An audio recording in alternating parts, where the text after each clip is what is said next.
So you would agree to do this? Oh, I did? I've asked for this morning. I like to give each bag.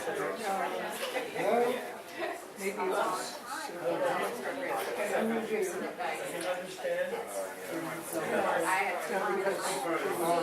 one point where she asked me to do it, she was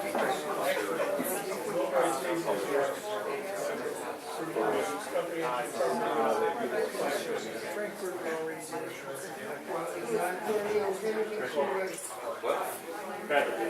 Well, yeah, it's his imprint that makes Craig Yoe books within a publisher called AJHS. That's his own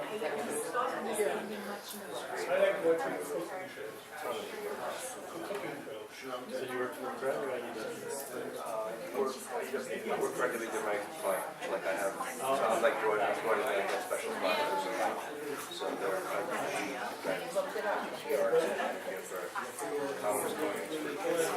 for Jewish related clients. So yeah, so they brought me in for clients like the theater, the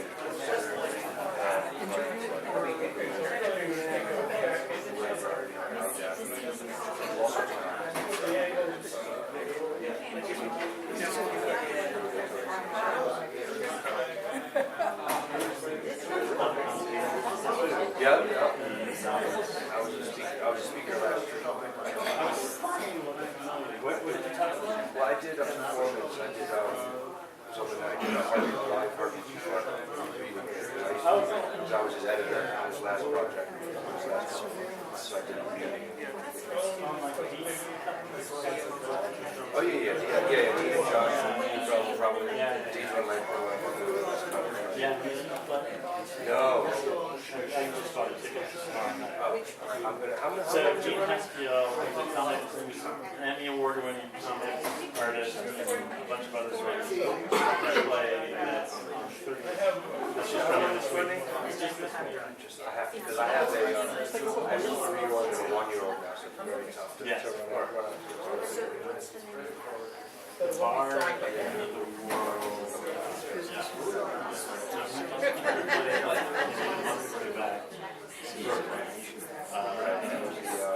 Barry.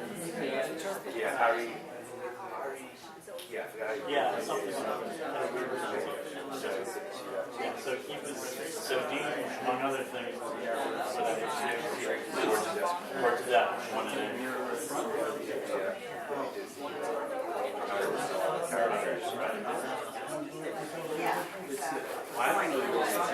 Sorry. No, it's Oh.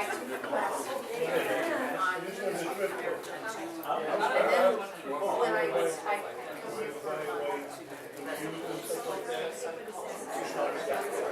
And then you come back to the then I hide, but I have to pull aside Oh, which is and everything, and I Still here for that Jewish Comic Con? no, I leave tomorrow. Well, you can get Mocha. Yeah, it was Mocha's extraordinary. It was extraordinary. I was upstate. Well, I ended up writing about it, and all these other people say, I will try to do it next time. it's a lot of fun. It's one of my Where'd you write that? I don't know. Are you doing that? I'd like to see you.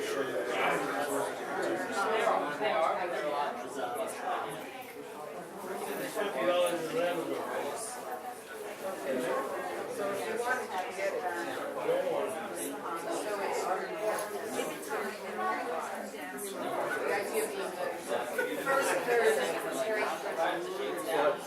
second, third, and Well, have you heard of? It's very funny you say that because I know actually I say it on the show because more relevant to what you're talking about.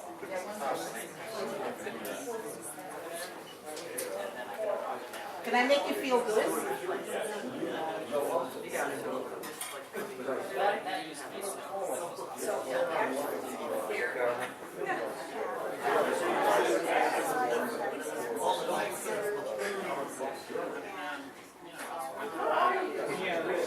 Okay, I'm going to write that. Right? It's sort of a major project. Seriously, it's simple. Yes, yes. Well, you know, the big slob.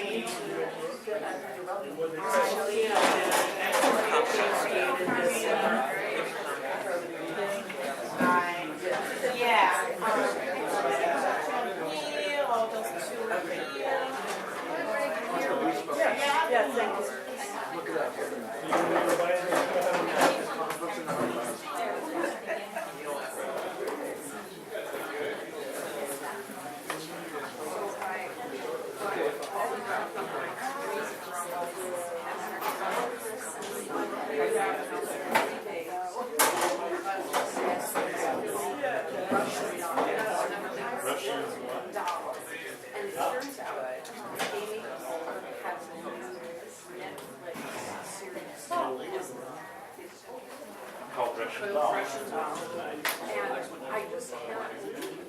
Yeah. No. Good. Oh, of course.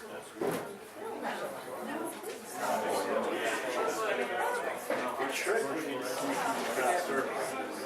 I've never tried it. No, to get free food.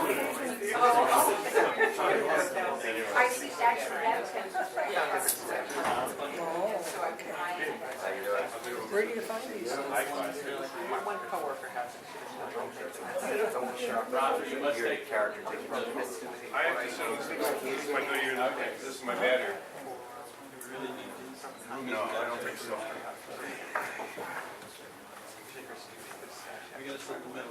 I'm actually going to be standing. You're gonna be standing? Well, much of the time, yeah, so it's good.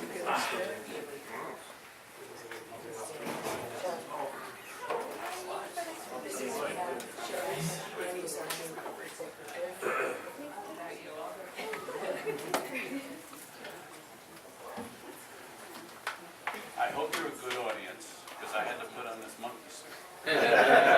Just saying. Comic book artists do not wear suits. Last thing Craig said before he got off the phone earlier today, I have to wear a jacket. I went, oh God, do I have to wear a jacket?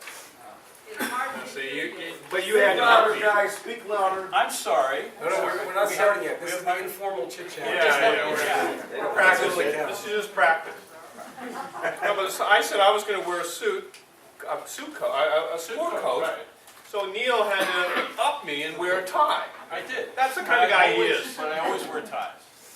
Because I learned, as most of us know who are parents and grandparents, that the kids buy you crappy presents. Oh, the holidays, ties. right? Is that true? And so what you do is you have to find the thing that you like. I like cartoon ties. Yeah. So they all have to buy me cartoon ties. What's that? What's cartoony Well, about this that? is semi-cartoon. It's Batman. Oh, Batman. Right, well, this is a little conservative. I didn't wear the cat. So I wore the bat. And you didn't wear a tie at all. So the hell with you. I have one under the shirt. You have one? So, are we going to be introduced, or Yes. are you going to start? No, we're waiting for it. Oh, Ah, okay, yes, okay, beautiful. we're starting. And we have a camera. And we loaded the tape. And we're with books. recording. Amazing. Okay. Maybe in front of the book? Sort of? Yes. Great. Okay. How come his is in front? Good evening, everybody. Thank you so much for coming. You can come in. My name is Shirley Bahar. I'm the Director of Public Programs at the American Jewish Historical Society, or the AJHS. Here at the Center for Jewish History, we're one of 5 partner organizations. If you haven't heard this before, welcome, and if you heard it again, just bear with me. If you heard it before, just bear with me. So EVO, the Yiddish Research Institute, YAM, Yeshiva University Museum, the ASF, the American Sephardi Federation, LBI, the Leo Baeck Institute, and us, the American Jewish Historical Society.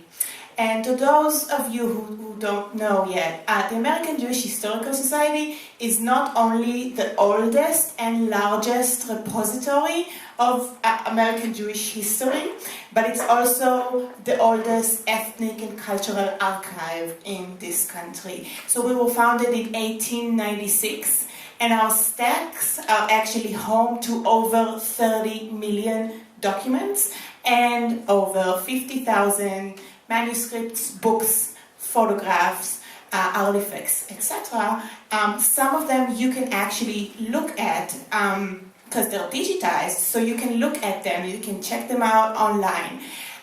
This is a place for really anybody that cares about American Jewish history. You can do research here as a scholar, but you can also research your own family history. So anytime you want to come here, our goal is really to bring as many as possible for programming and for scholarship, for research. So this is what we do as an archive. We preserve American Jewish history, but we also make it accessible. This is our mission. Why are we here today? We're here today for three main reasons, I want to say. One, tomorrow marks Holocaust Remembrance Day in Israel, or Yom HaShoah Day. So that means that tonight we are at Yom HaShoah Eve, actually. And so this program is going to be related to Holocaust memory and Holocaust commemoration. We're here to celebrate the new publication and launch this wonderful book. We spoke out about Holocaust representation in comic books, which actually dates to the 50s, and so that's what we're going to celebrate and talk about today. We're very, very honored to have the three editors of this really magnificent book and very special book, Neal Adams, Rafael Medoff, and Craig Yoe, here with us. And you have to check this book out. It's just the high quality, really, of the prints too, and just the amazing opportunity to reprint them. It's just something that you're going to have to check out, if not buy a copy for yourself. Okay, and we're also here tonight because the publication of this book is directly related to our mission as the Archive of American Jewish History. And you lucked out because I'm going to give you a sneak peek. This is how our stacks look like, right? So I said 30 million documents. This is kind of one picture, one glimpse of how the stacks look like. And specifically, this is a picture of where the National Jewish Welfare Board collection lives, and I'm showing you this because the AJHS is home to this archive that really tracks records from World War II, and it's one of our biggest collections. So when we're here tonight to talk about Holocaust representation, we're thinking about these records from World War II, and specifically Jewish soldiers who served in World War II that AJHS is actually home to, and also home to a huge visual archive, really, from the time of World War II. And this this imagery, this visual archive is exactly in communication, in conversation with the imagery that we're going to talk about tonight in this book. And one last mention, and then I'm going to, of course, open the floor for our speakers, wonderful speakers.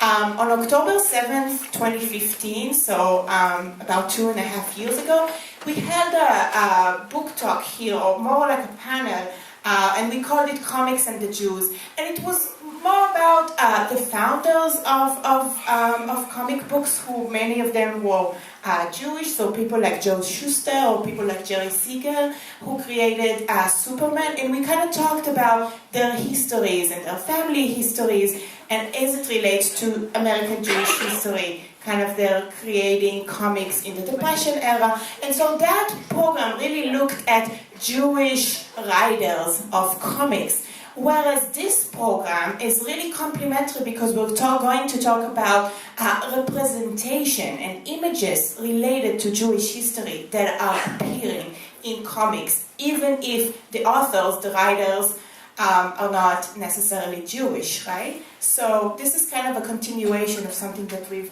already done before. Okay, so thank you so much. If you have questions, if you have ideas for programs, if you want to know more about our programs, more about our archives, and how to donate to us so that we can, keep doing what we do, come talk to me, come talk to any of the people on the staff after the program, and enjoy yourself. And now I'm going to give the floor to Rafael Medoff to present the rest of the speakers, and good evening.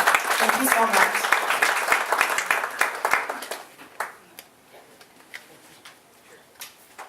Hi, good evening, everybody. Thank you very much, Shirley, and to all my colleagues at the American Jewish Historical Society for hosting this event.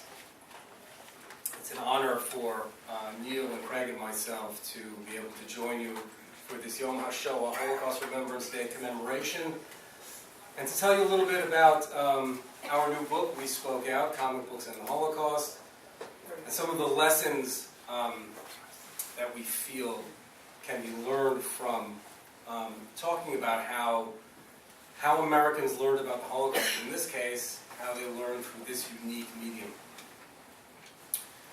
When I was growing up in Westchester County, New York, in the 1970s, we didn't talk very much about the Holocaust in high school. Today, happily, most states have Holocaust and genocide education as part of their curriculum.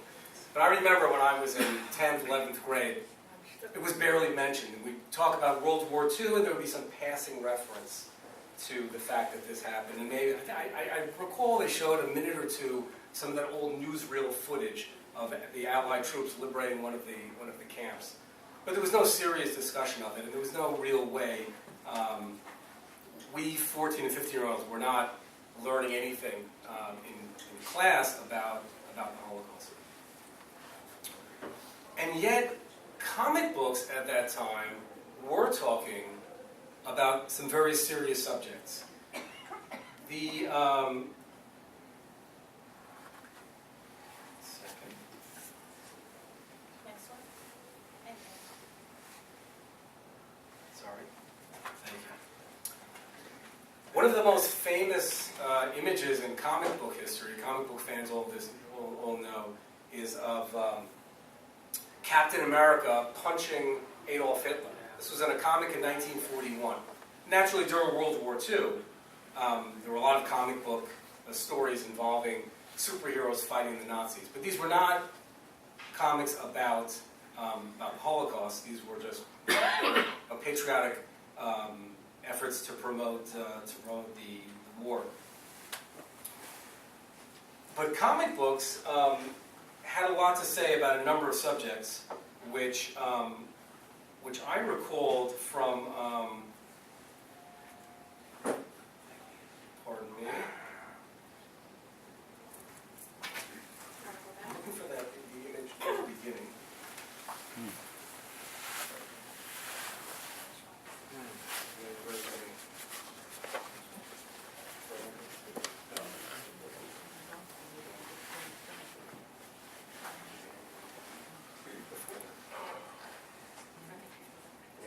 Captain America. I'm trying to figure it out. Okay. We'll get to it. Slide. We'll get to it. All right, Captain America. I wanted to show you a page of a comic book that I read when I was 12 or 13 years old, 1971. It was a comic book from the series of the superhero Green Lantern. It was kind of a fanciful character, but in this series, some remarkably serious real-life subjects were talked about. Racism, poverty, the environment, overpopulation. These were comics that were drawn by Neal Adams, and one of the reasons why kids like me took it so seriously is because Neal's extremely realistic artistic style brought these stories to life. So I knew in the back of my head, talking about later on, as an adult. I knew in the back of my head that I had been exposed to a lot of very, very serious subjects through this unusual medium. And I had a sense that young comic book fans had been clued into some things out in the real world that we had not learned about in school.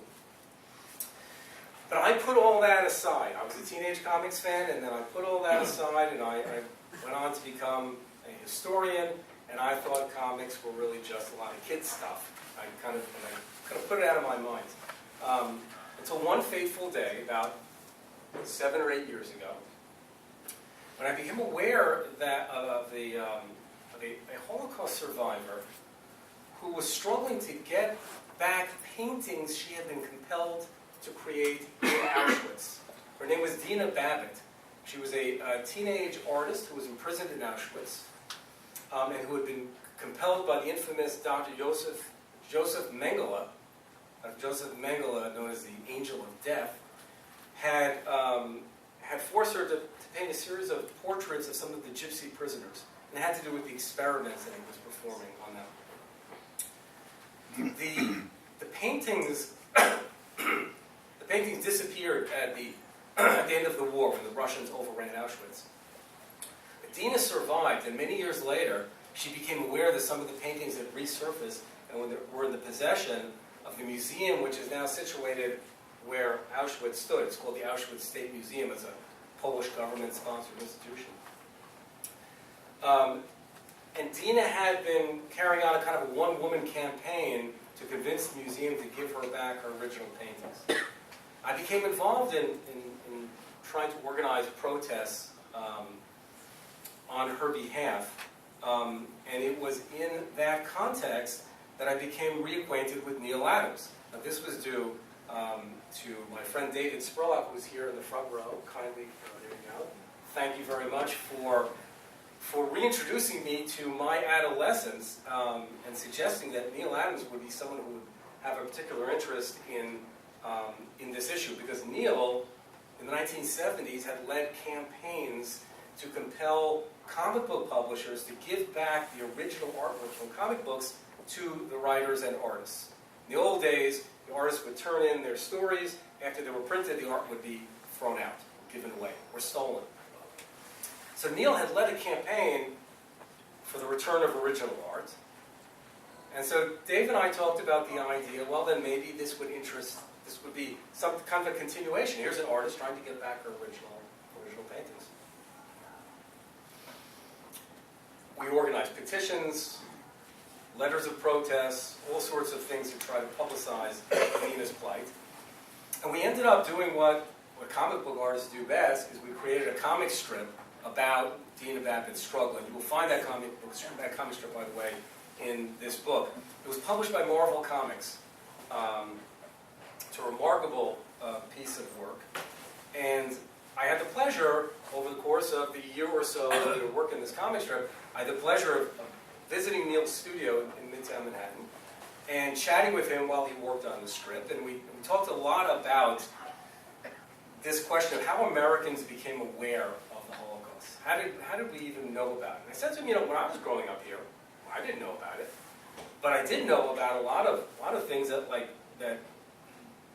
maybe 12-year-olds don't usually know about, like racism and environmental issues and these other things that Green Lantern and Green Hour were battling with. And we started to talk about the question of how did American kids learn about the Holocaust, and could comic books have been one of the ways in which they became aware of it? Remember, in the 60s and the 70s and the 80s, Holocaust was not taught in public schools, generally speaking. In those days, you didn't have well-known films like Schindler's List, and there was no Holocaust Museum in Washington. So all the ways in which today the Holocaust is taught to young people and the general public, those didn't exist back then. That led us to begin the research to see if comic books had been talking about it. And lo and behold, they had been. This is what led us to this down the path that eventually concluded with the publication of We Spoke Out, Comic Books and the Holocaust. But it turned out that we, that is comics creators, did speak out at a time when in American society in general, not many people were talking about it. As you know, in those days, most Holocaust survivors themselves were reluctant to talk about their experiences. But of all people, who would have imagined comic book writers and comic book artists were tackling these subjects and exposing young people to subjects that otherwise they might not have heard about. I want to show you some of the images from the book, and I want to throw this open to a kind of a relaxed discussion. I want to ask my co-authors, Craig and Neal, about some of the images here and about their reflections. But before I do, I just want to mention one other thing. This idea of using comic books to talk about serious subjects is something, as I say, I was exposed to as a teenager, and now we've seen it in the Holocaust as well. But in the course of working with Craig Yoe on this project, I became aware of an extraordinary project that he has been involved with, which has involved using comic books to teach children in third world, underdeveloped countries about hygiene. Genuinely life and death matter in those parts of the world. So Craig, I wonder if you would start out just by telling us a little about that project with the Unilever Corporation.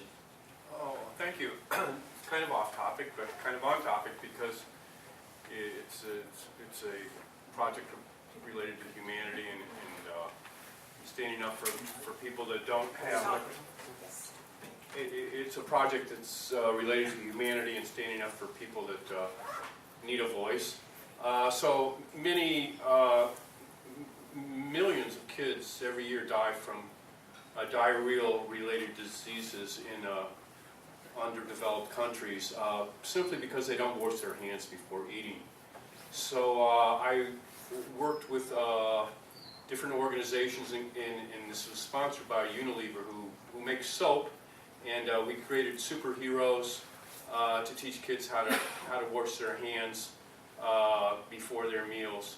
And they think potentially, well, in the 40s, the largest selling comic book was a Superman, or the widest distributed comic book was a Superman comic book that they gave to GIs going into the war, and it was kind of a dumbed down version of even comic books, because they wanted to make sure they could speak to some of the kids that were going into war that could barely read. So anyway, that was like 8 million comics. But we've distributed 26 million comic books in 23 languages in 20 countries around the world. And they think we're saving millions of lives because comic books speak so eloquently. Even though they're a lowbrow medium, they speak eloquently to everyone, and because they're an integration of words and pictures and easily understood. And obviously kids, even around the world, love superheroes. So we created kind of an X-Men kind of group to teach kids about the 5 occasions to wash your hands: breakfast, lunch, dinner, and after going to the loo and before going to bed. So that's it simply. Craig, do you want to? That's it simply. You didn't hear any of that? Oh. Okay. The first story that's featured in We Spoke Out is considered one of the greatest comic book stories of all time, comic strips of all time. It's called Master Race. Craig, I know you wanted to point something out. There's something interesting about how the artist Bernie Krigstein communicated his point here. Well, we'll get Neal's opinion on it too, but I think this is possibly the greatest comic book page ever drawn, except for Neal's work. And this by Bernie, and it was very it's like cinema, it's like a movie. Cinematographic, and some people say that comics are movies drawn by hand. I like to say movies are comics made with a camera. So it's just brilliant. It's a moving, powerful story. And Neal can speak about the story too. Neal, please. Oh, okay. Bernie Krigstein is one of the probably best comic book artists that have ever lived, but he really didn't want to be known as a comic book artist because he was a fine artist.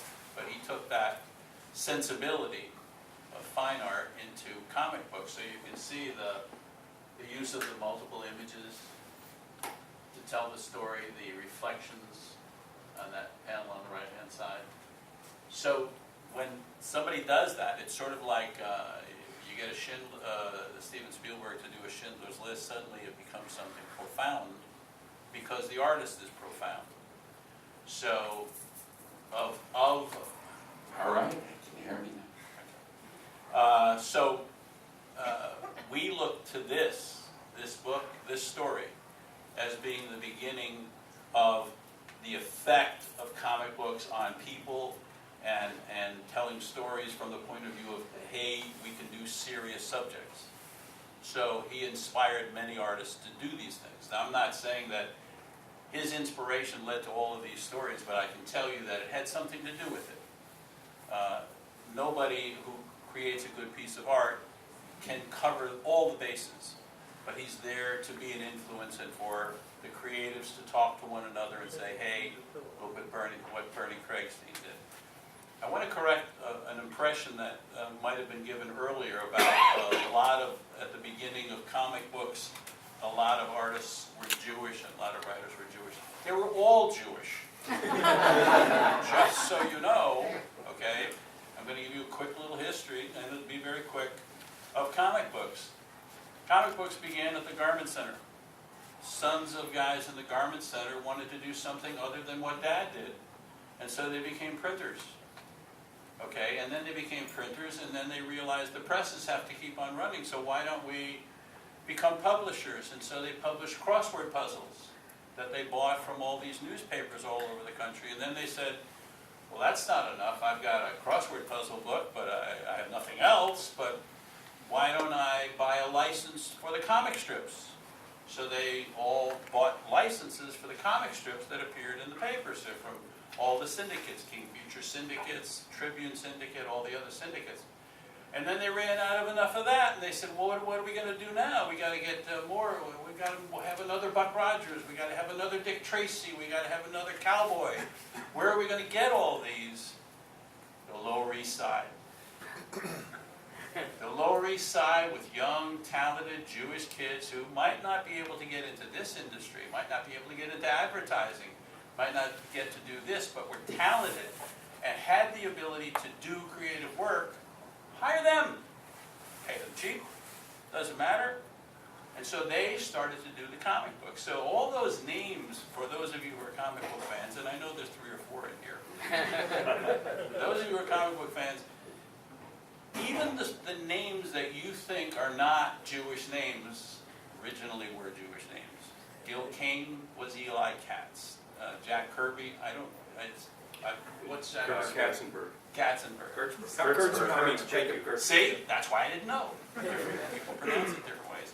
Stan Lee was Stanley Lieber. It was everybody. Every once in a while, Italian snuck in. What But about essentially, Terry Coon? huh? What about Terry Coon who's Mighty Mouse? Exactly. What about Terry? Well, most of those animators were. Was he Jewish? I don't think Paul Terry was Jewish. But he did Terry Coons in 1940. Yes, and there were. Andy Goose. And Well, every once in a while, a non-Jew got in. Every once in a while, they allowed him to get in. So anyway, the industry, very much like the showbiz industry, was a very Jewish industry. That didn't mean that people were kept out. It just meant that the bevy of the talented people, teenagers from 13 years old to 19 years old, were from the Lower East Side. And all the previous influxes of immigrants were already moving off into the country, and they were in Chicago and other places. But we had a real solid group of people, and they essentially created the comic book industry. The weirdest thing is, and you have to view it with a little amusement, to the 2 guys that really created the superhero industry, not the Buck Rogers, not the Dick Tracy, not the Cowboys, but created the superhero industry. You know, the guys in the spandex tights, was Jerry Siegel and Joe Shuster, who lived in Cleveland, Ohio. Who knew? But they did it from there, and they had to travel into New York in order to sell it. So we have, it's not a Jewish industry, it's an industry that went to the places where people were who were talented and did it. So all those names, all those people, that's what comic books are all about. That is not to say when we got to this time. Okay? Remember, those people were doing it pre-war, so it was anti-Nazi and all those other things. This is now after the war. This is when we had a more educated comic book reader who wanted to know things. We had, remember, comic books were the greatest reading matter of GIs overseas. Read more comic books than anything, and all the time. I can tell you, because my father was in the Army and I knew what was in the PX, it was comic books, and that's what everybody read. Even in Vietnam, comic books. So what you had after the war, okay, was this awful revelation of the Holocaust. Now, let me tell you something about myself, if you don't mind. At 10 years old, I was part of the occupation of Germany. I know, 10 years old, occupation of Germany, no. I was a dependent, what we call a dependent. The U.S. Army sort of experimented with us. Not in a bad way, but in some ways a bad way. We got to see, before you got to see, the films from the camps. And I saw, along with my friends that were a similar age, 3 hours of solid film. I couldn't talk to my mother for a week. And my mother didn't understand. She thought I was sick or I was crazy. I couldn't speak out loud. It was so awful. Now, I understand that other people have been exposed to this.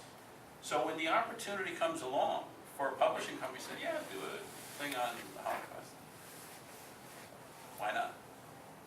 And so these stories, where the rest of America was kind of just getting used to the idea, the teenagers were used to it. They knew about it. They talked about it. And so these stories were done. I'm not saying these are a revelation. They saved nothing. But we talked about it. Yeah, we spoke out, but we talked about it. And that's what the significance of this book is. That's its only significance. You can't make more of it than that. We talked about it. And the important thing about the Holocaust, and I think you know it more than I, is it needs to be talked about. That's what it's about. We need to keep on talking about it. And so the Rafi didn't have to drag me very far to drag me into this project. Not very far at all, because I had those 3 hours. Okay? But to be able to do this and to remind people of the Holocaust and that it could happen again, which is really what it's about, is what this is about. I know I didn't answer a question. But That's okay. We'll have more opportunities. I want to, following up on something Neal just said about people being reluctant to talk about it in years past. I want to point out something interesting about another page from the same comic strip, Master Race. If you look in the upper right-hand corner, those two upper right-hand panels, you see in one, Jews are being beaten by Nazis. And then you see in the next one, you see people apparently in a church are being beaten by Nazis.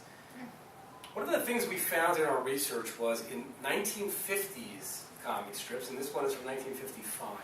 In the 1950s comic strips, the writers and artists were more reluctant, they were somewhat reluctant to acknowledge the Jewish identity of Holocaust victims. There was a tendency to kind of want to universalize the message of the Holocaust and not to make it as a specifically Jewish tragedy. And this, I think, reflects kind of a broader mindset in the American culture in that day, a kind of a pressure to conform, a dislike of emphasizing separate ethnic identities and so forth. And so, although I think these comics creators, they certainly meant well. They weren't trying to, they were talking about the Holocaust, but I think they were talking about it in a way that they thought might be appealing to a broader audience. So here you have, in effect, Jews and Christians sort of equally being persecuted. Now, obviously, we know that's not what happened during the Holocaust. There were some Christians, there were some churches that obviously were crushed by the Nazis, and there were Christian dissidents who were persecuted, but that's not the Holocaust. But it was 1955, and so when even comic book creators talked about the Holocaust then, they also sometimes reflected the mood of the times. This is what we call the splash page, the opening page from a Batman story in 1972, drawn by Neal Adams. It's one of the most famous Batman stories of all time. Craig, did you want to say something about it? It's called Night of the Reaper. No, I'm just in awe. I mean, it's a powerful, beautifully drawn piece of art that is very kind of graphic, and you know, you have to be in awe of Neal's abilities. But the stories dedicated to telling kids about the Holocaust is it's a double, two-fisted thing. You know, first Neal's artwork, and then the message is so very powerful.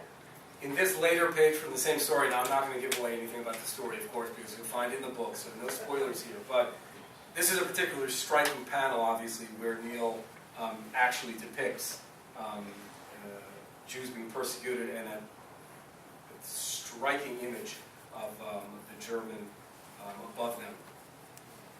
I wonder, Neal, if you would just explain a little bit about what goes into the creation of something like that. How did you? What kind of? Do you have to use historical reference material?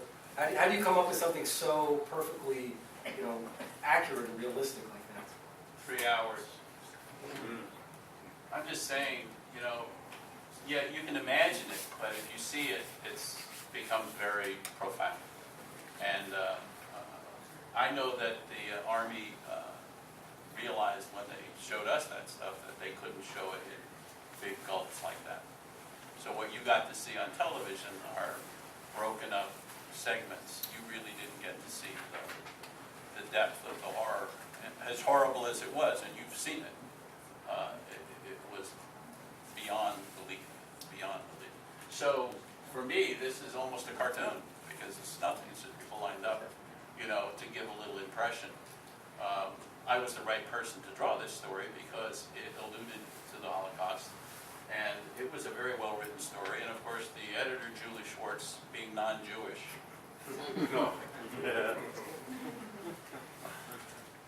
fought to get this story done, even though it was quite different. And it wasn't much of a battle, because of course he was in the comic book business, and everybody was Jewish. It's interesting that I've never heard the story about your time as an Army brat having to see these films, but I was raised in a high school that was, I guess, one of the few high schools in the 60s that was teaching about the Holocaust. And it was Firestone High School, but it was named after Harvey Firestone, the rubber guy, but it was 80% Jewish at the school, so I think, you know, there was some people advocating for this, and in fact, Firestone High School being 80% Jewish, the 80%, they called it Firestein High School.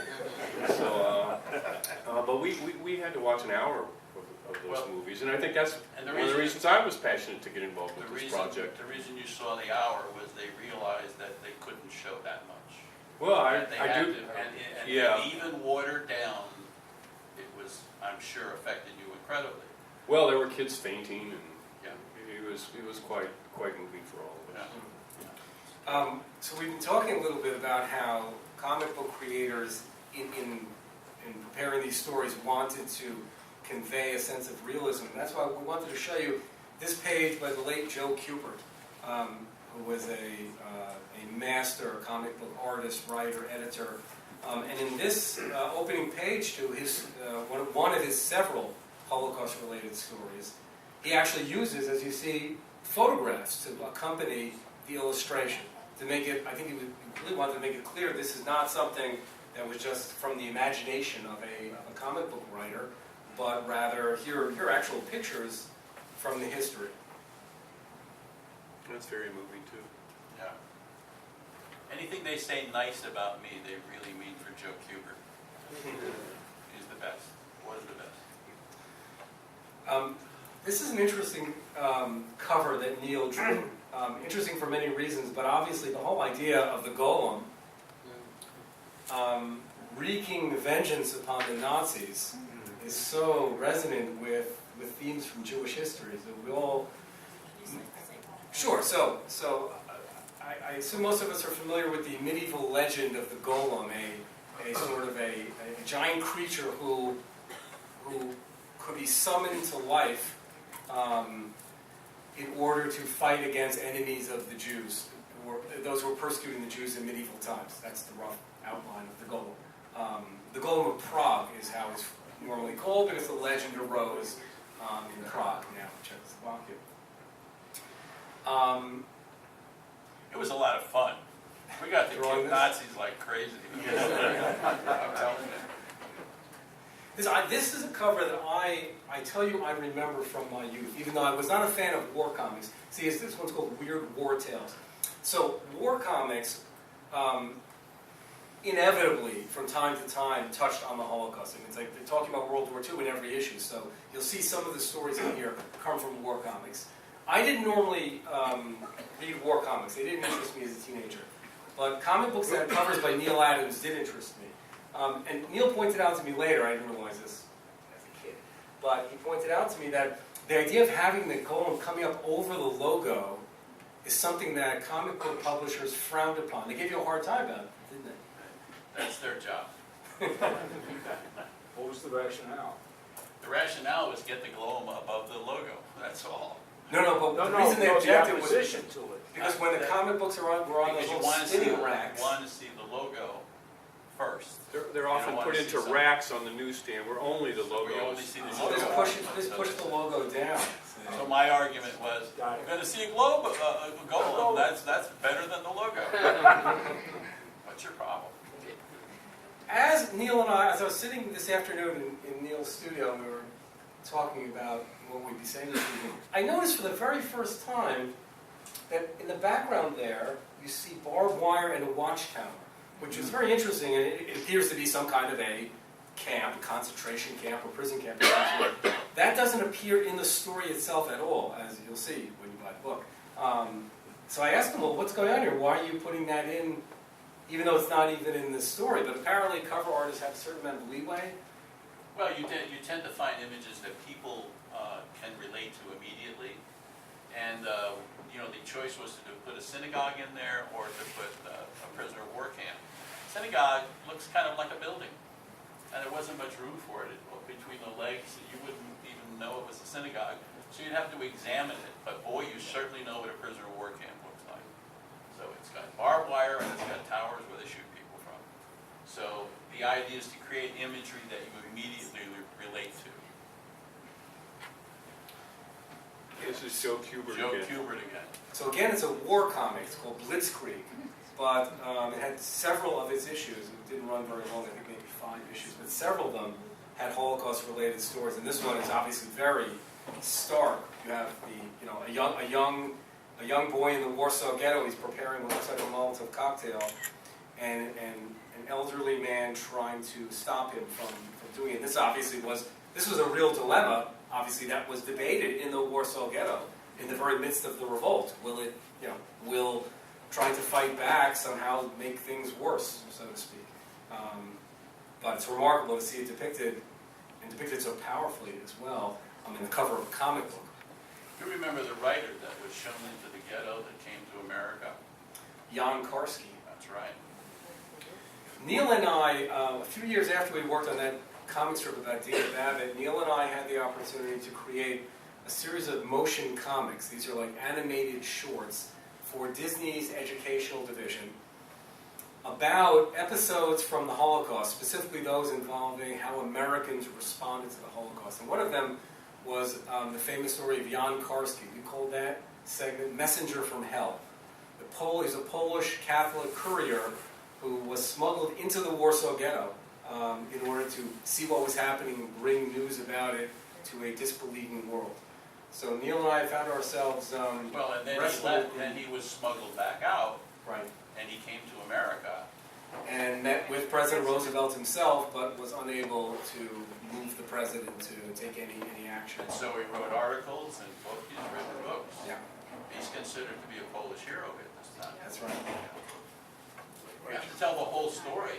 Varsity. So just, want to be aware of our time limitations. And you did a Karski. And we later did a comic book about John Carson. There you go. The X-Men have a connection to the Holocaust that I think is well known to comics fans, and now is becoming a little better known to the general public because it came out in several of the X-Men movies in recent years. But one of the X-Men characters, Magneto, turns out has a backstory in which he himself was a prisoner in Auschwitz, and his experiences there led to the powers that he acquired, and later are a major part of the running storyline in the X-Men. We found, And at the end of that story, they allowed us to put the Babbitt story. oh yes, well I'm working my way there. So I was going to say, we found the very first issue of X-Men where Magneto's Auschwitz past is first brought to light. This is from 1982. Again, during that period when people were not talking very much about the Holocaust, but in this issue of the X-Men, reprinted in full in our book, it goes into Magneto's past. Yeah, so what happened is when Neal finished the Dina Babbitt comic strip, we wanted to have it published by one of the major comics publishers, and Marvel, just at that time, was publishing a miniseries about Magneto. They had taken Magneto, given him his own 5-part series, and they realized this, well then, a Holocaust-related comic strip would make a very appropriate backup story in one of the issues of Magneto, and so that's where it appeared originally. It also got a lot wider circulation, though, because the New York Times reprinted it in full on its website. It's appeared in a number of other major forums around the world since then. Isn't the X-Men school right across the street? Xavier School. Craig, did you want to talk a little bit about the history of Wertheim? And Well, it's interesting to me, in the 50s there was a lot of critics, psychologists and psychiatrists and educators and teachers and religious leaders that were railing against comic books and saying that they were caused juvenile delinquency and they were blaming them for that. And there was a Jewish psychiatrist, Frederick Wertham, who set up here in New York, who wrote this book called Seduction of the Innocent about the comic books. And him and other people, critics of comics, brought about a comics code that kind of watered down comics and made them more into pablum than something powerful. But it's interesting to me that, again, it was comic books, in the case of stories about the Holocaust, that were bringing about these messages about the horrors of the Holocaust, and that we need a humane response to racism and genocide and prejudice of all sorts. And even the horror comics were the first comic books, before the superheroes. The horror comics that they found so objectionable were the ones that were educating kids about the Holocaust and having Holocaust-related stories. So it was kind of this is one of the pages from a horror comic book of the time, and being a horror comic book, it does show the grisliness of what was happening. But they were socially positive, even though they were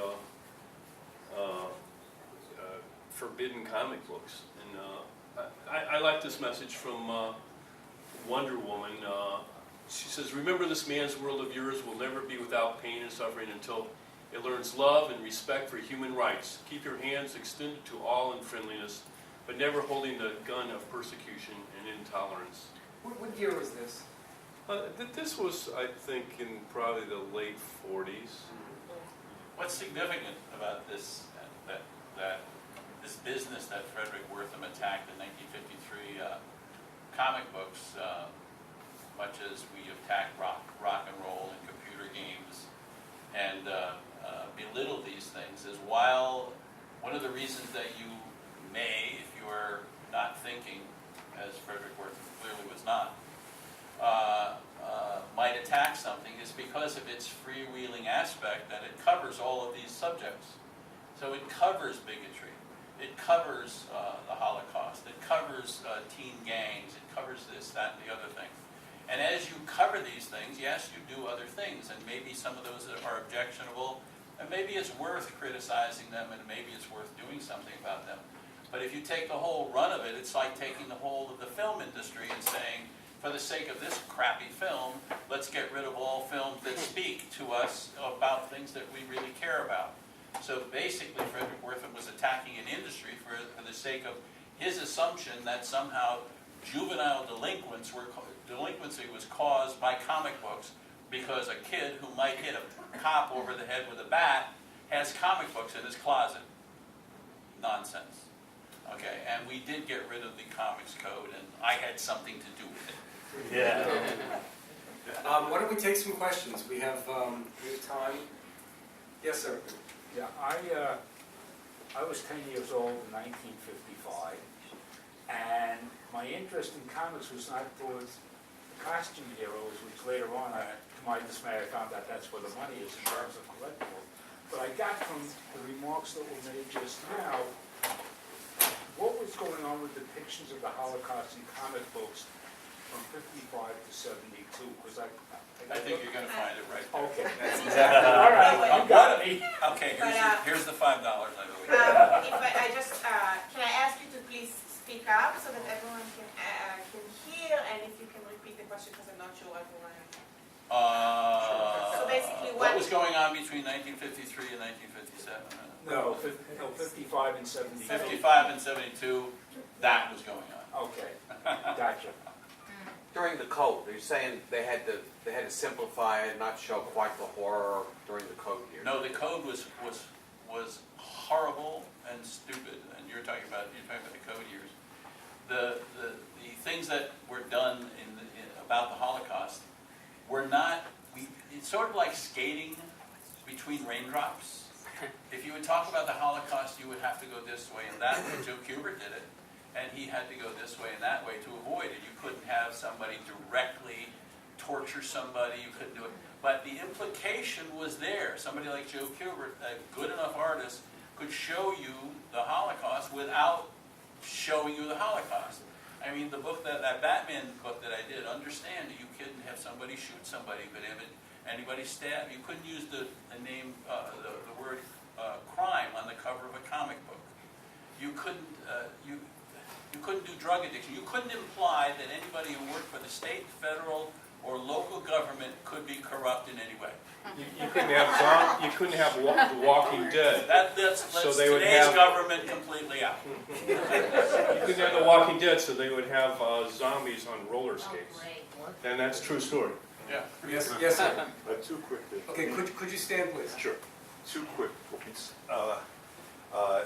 What you're talking about in terms of the comic book code has a very strong parallel to the film code from the early 30s. But there were two. It wasn't just about the sex.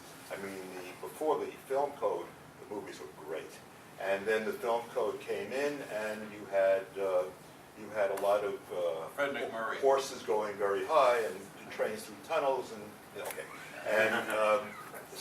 but it was also the other part of the film code, and the church had a lot to do with it. The other part of the film code was to prevent any meaningful, pungent films about social activism. The two things went hand in hand. Did you have a question? Yeah. No, I don't mean to be rude. I'm on. I was just sorry. And the other thing, I just want to very What quick. he's saying is very, very significant relative to what. Did you know it's that? the same path. Good. These pathways are taken by people who believe in the freedom to do these things. Are taken by you get an overwhelming conservative majority who is in control for a period of time, and then the liberal, sensible people have to fight their way out of it, and you can't get out of it as fast as you get into it. You could have a congressional hearing, you get a comics code, and boom, it's gone. And now it takes 20 years, 30 years to work our way out of it. Same with the film. It's that same kind of process. Fortunately today, with computer games and rock and roll, we seem to have gotten out of it quite a bit quicker. Yes, in the back. Sorry, sir, right behind you. Yes. Yeah, hi. So I'm a Could little you young- stand up, please, and speak loudly? I guess I'm a little younger.